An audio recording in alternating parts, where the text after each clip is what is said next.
What's good, everybody? Y'all know what time it is. Back in the studio. We vibing, we coolin', we doing easy like a Sunday morning. I'm your host, Screven, and you're listening to Hold My Bone Broth, the podcast you never knew you needed. Tell them if you know. Coming up. Birds aren't real! Birds aren't real! Birds aren't real! How are we doing tonight? Let me tell you this right now. The university doesn't want me sharing this information, okay? They came to me, they said, go up, say hi real quick, give the mic back to Brendan. And I said, okay, but you know what? I lied. Say, I lied. I lied, okay? Here's the truth. The United States government murdered every living bird from 1959 through 2001. Is that okay with you? Me neither. I hate it. Kilo, I've been ablaze, bro. H to the M to the B, right to the bizzo. Boy, what career spell it N72. 10 toes down, Queen stew. We stay working. Hey, it's your favorite creator coming at you from an undisclosed musky closet somewhere in sunny Nairobi. What's poppin'? The sound in here is so, but you know what? I don't mind it. I hope y'all good though. Happy New Year to everyone listening in. Just a quick glance at the analytics here tells me that y'all seem to be spread out across the world. Thanks for tuning in wherever you are.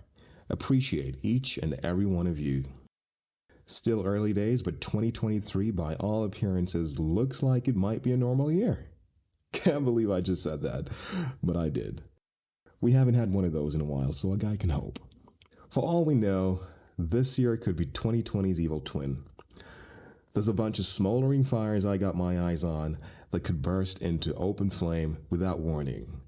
That's why I don't want to jinx this year by talking too much about it, so I'll give it a rest. Had quite the adventure this Christmas. Got a chance to visit with my good buddy, Emmanuel Ekisit, down in beautiful Uganda, the Pearl of Africa as they call it. Let me tell you, it is beautiful down there.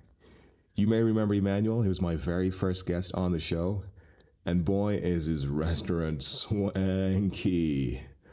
Don't even get me started on the rabbit meat. Slapping is an understatement.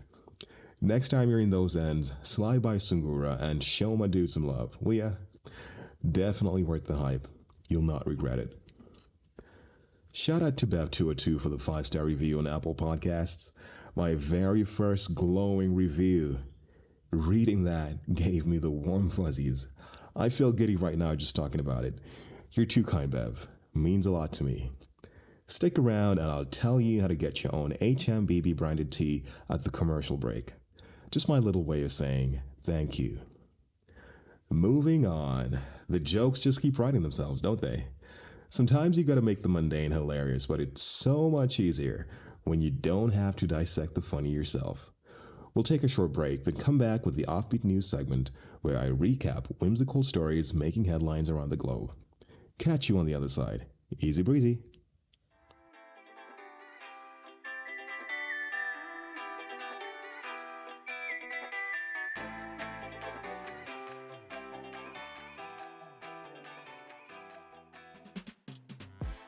Welcome to the other side of the interlude. It's your boy Screven here to decipher the madness so you don't have to. And forgive me if I dispense with formality too often in the show. This is not your regular preppy news channel. We're just having a convo, right? Because who wants to listen to a show that sounds like it was written by a monosyllabic cyborg? No one I know. So kick back, unwind, and let's run through this week's crazy headlines from around the globe, shall we? At number 1, toad licking is a thing now, eh? Or maybe it's always been a thing and I'm just finding out today.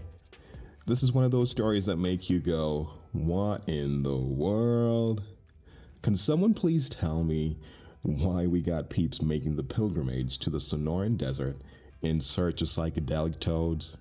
I just don't get it. Is the juice really worth the squeeze there? Still trying to figure that one out. I mean, think about it.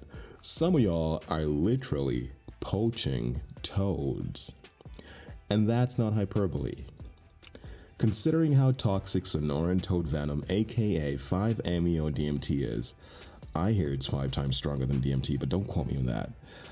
I would not touch one of these little dudes with a 10-foot pole, okay?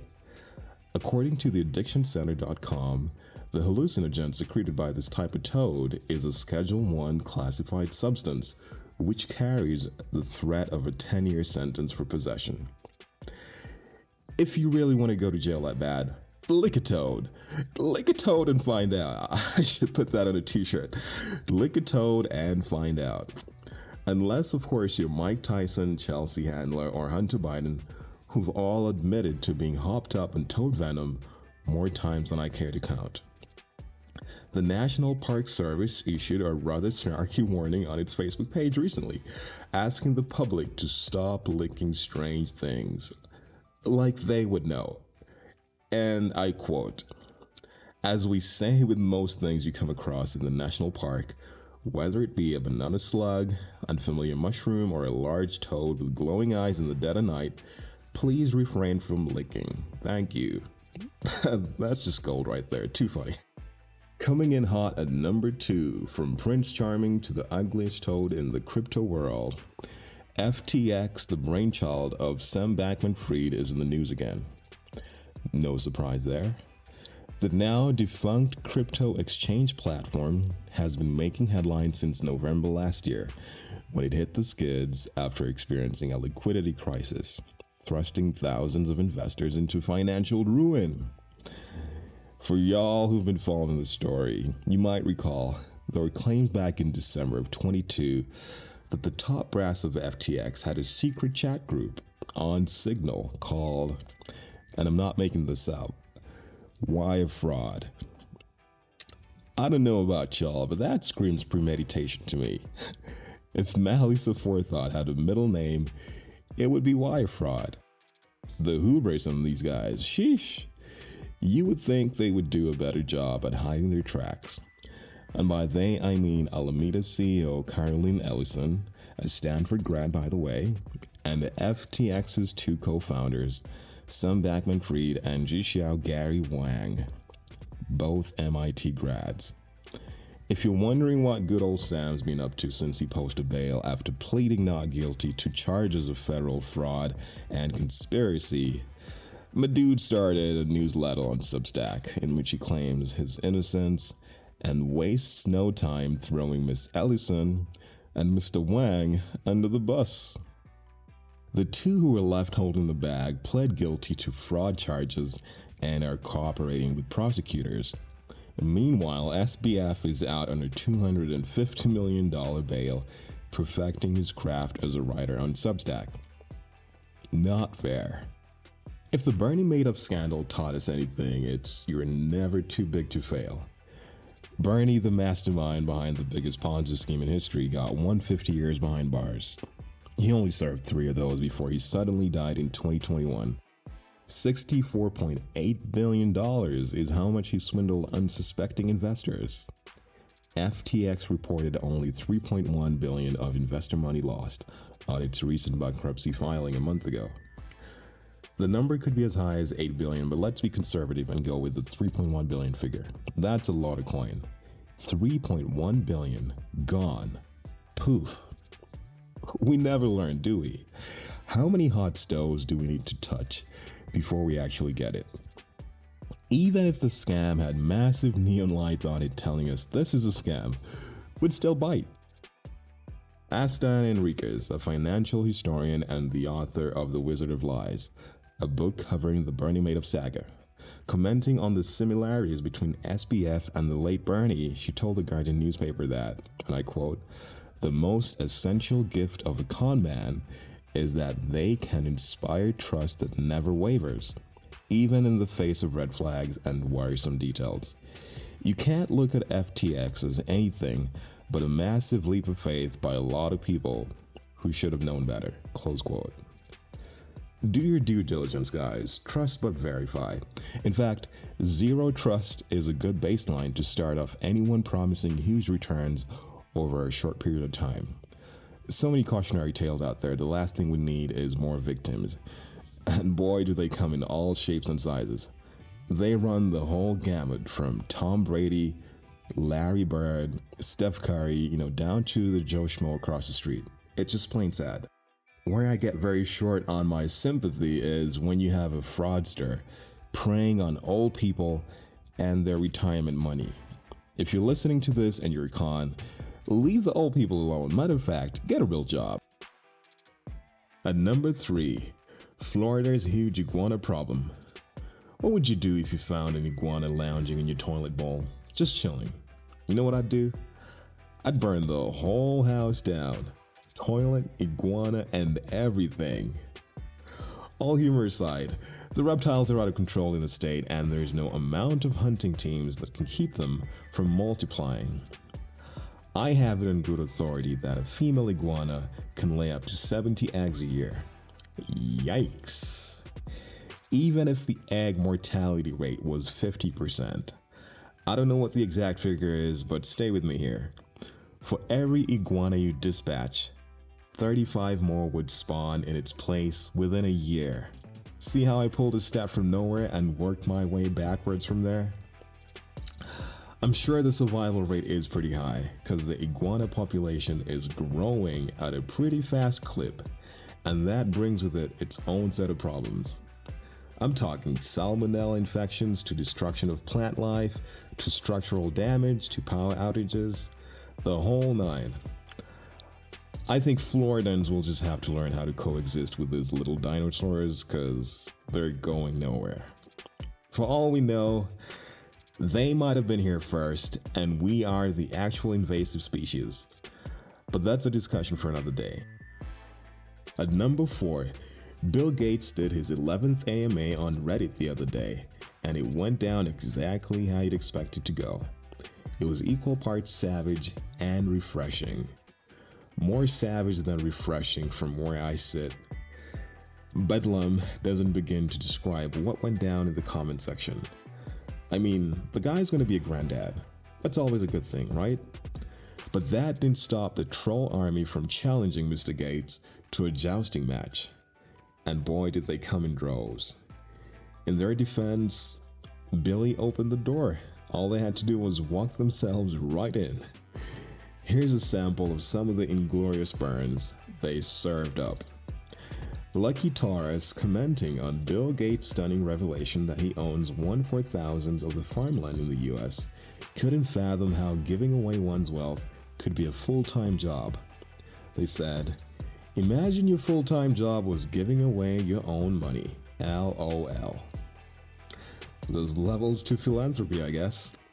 If you're wondering how much 1/4000 translates to, it's about 270,000 acres, which is rookie numbers for the Kenyatta family, that owns 500,000 acres of prime land, according to Forbes, and that was 9 years ago. To put that in perspective, 500,000 is the equivalent of 3 Nairobis. Do whatever you want with that information. Wizard Biscuit is wondering, can I bow hunt white-tailed deer on your property? Serious question. King Linus I is itching to know, what about your friendship with Epstein? Why did you spend time with this guy? With the username Taking Kitson pushing further on the question, will you come clean about your relationship with Epstein? I've listened to your answers and nothing from your words and body language convinced me that you had a peripheral relationship with this man. Close quote. So much for the polemics. There was some constructive dialogue in the chat. It was nice to hear Bill's thoughts on generative and sentient AI. OpenAI, ChatGPT, and DALL-E 2 are all the rage right now. I mean, we got AI writing term papers, making art, and carrying out deep convos on a wide range of subjects from geopolitics to philosophy. The AI revolution is here, folks. This is not a wait-and-see type of thing. Case in point, Google Alphabet just cut 12,000 jobs last week so they could refocus on AI, citing a different economic reality, occasioned by, you guessed it, AI. This is on the back of Amazon, Microsoft, and Meta announcing big job cuts as well. Proud day for us all. Sama, SAMA, has also been in the news for using underpaid Kenyans to perfect ChatGPT, then laying them off. Isn't that the same thing that Meta did here? Talk about training your replacement. AI's like, you mad, bro? Of course I'm livid. Call me bro one more time and I'll mess up your code. I've got a sneaking suspicion that we're gonna see this happen way too many times than we're willing to admit. My prediction is that more and more people are gonna have to reskill or upskill to remain relevant in this new economic reality. PricewaterhouseCoopers claims that 3% of jobs are at risk from AI, and by the mid-2030s, this number could be as high as 30 to 44%. Wow. Back to the Bill Gates AMA, I'm not sure if I'd term this as a positive, because I have an unhealthy obsession with meat. It's a Kenyan thing, you wouldn't understand. Anywho, Bill commented on the prevalence of plant-based diets aimed at vegans and lab-grown meat targeting omnivorous consumers like me. He talked about his partnership with Beyond Meat, Memphis Meats, and Impossible Foods, the three top dogs in the alternative protein market. There's a lot of pushback from meat lovers like me, but I'm convinced the poor reception lab-grown meat god will change over time as it did with bottled water. I'll be the first to admit, I thought bottled water was the most ridiculous thing in the world, and for years I resisted the urge to buy one. But then I caved in. And I'm not one to make weak concessions to public opinion or just ride a trend for the sake of it. I don't know if this has anything to do with the ridiculously high price of eggs in the US or the ever-rising price of meat, but it sure does look like a controlled demolition to me, looking at it from the outside.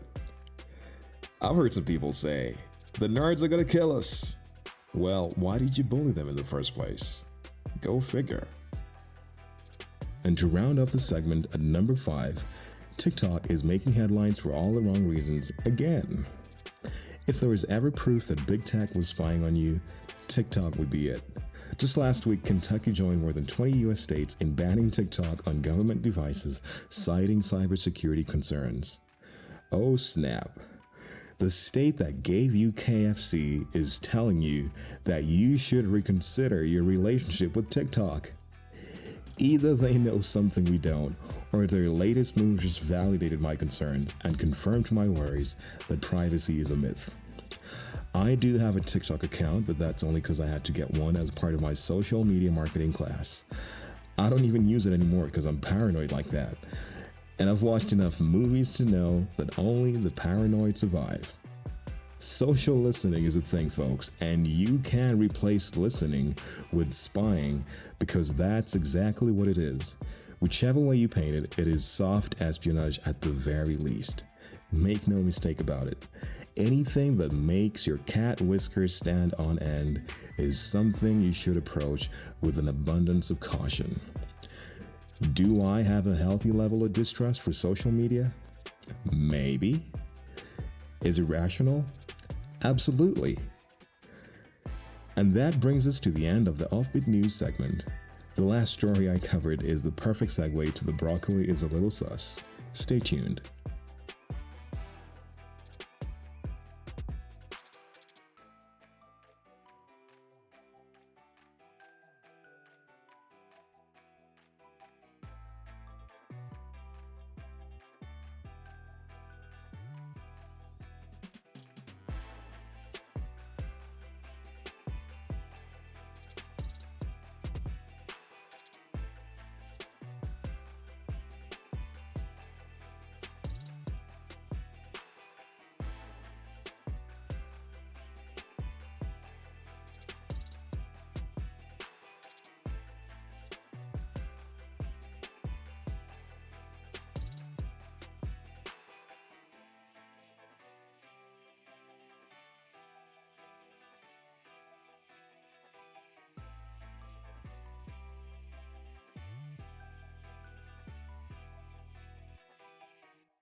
Welcome back to HMBB.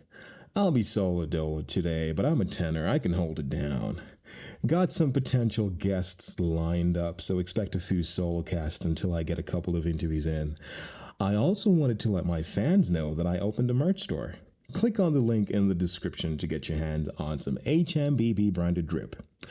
And Bev202, if you're listening, let me know what's the least intrusive way of contacting you so I can send you this 100% off coupon that you can use to lasso for yourself a free t-shirt from my new store, All in Me. For y'all who feel inclined to support the show, the easiest way is to leave a review on Apple Podcasts, Spotify, or wherever you listen to your podcasts.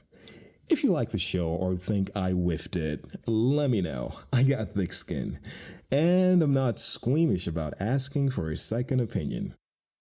Enough of the jibber jabber, let's get right to it. Today in The Broccoli is a Little Sus, I present to you Peter Muckindo, the viral sensation behind the satirical, and the operational word there is satirical conspiracy theory, The Birds Aren't Real, which claims that the U.S. government exterminated all birds from 1959 till 1971 and replaced them with surveillance drones. And that's how the bird truther subculture was born, on a whim back in 2017, quickly garnering a massive following of like-minded tinfoil hats spread out across the world. You might want to know that it's a full-fledged movement with chapters and everything. Muckindo affectionately calls his chapter heads the Bird Brigade. I'm not sure what percentage of Muckindo's fans are in on the joke, but the birds are real, y'all. Moi, joined the Birds Are Real subreddit because I couldn't find a chapter in Nairobi. Bummer. I just wanted to see what the hype was all about, and sure enough, I was not disappointed. It lived up to the hype. That subreddit has some of the funniest user-generated comedy I have read in a long time. Pigeons are liars. No, they're not. The birds know your social security number. Highly doubt it. Like they would know what to do with it. Bird poop is a highly advanced tracking device. Come on now. Falcons have jet propulsion systems. What's not to like about that? Parrots are linguistic analysts. Okay, that's it. We're done here. I'm checking out of this planet, and I want a refund. If you think Muckindo's brand of humor is anything but parody, I've got a gravity hill in Machakos that I'd like to sell you. I've got some infinity stones I found in Embakasi out of pure chance that would look good on your fingers. The broccoli couldn't be any more sus, folks. There's no debunking needed. This is not an actual conspiracy theory. This is just pure comedy. I first learned about Muckindo from a Vice documentary that aired back in January of 22. That's where he first broke character and admitted to the theory being a total farce. He kept up the ruse for 5 years, folks. I would have broken the fourth wall even before the ruse got traction. Never met a more endearing Gen Zer, though.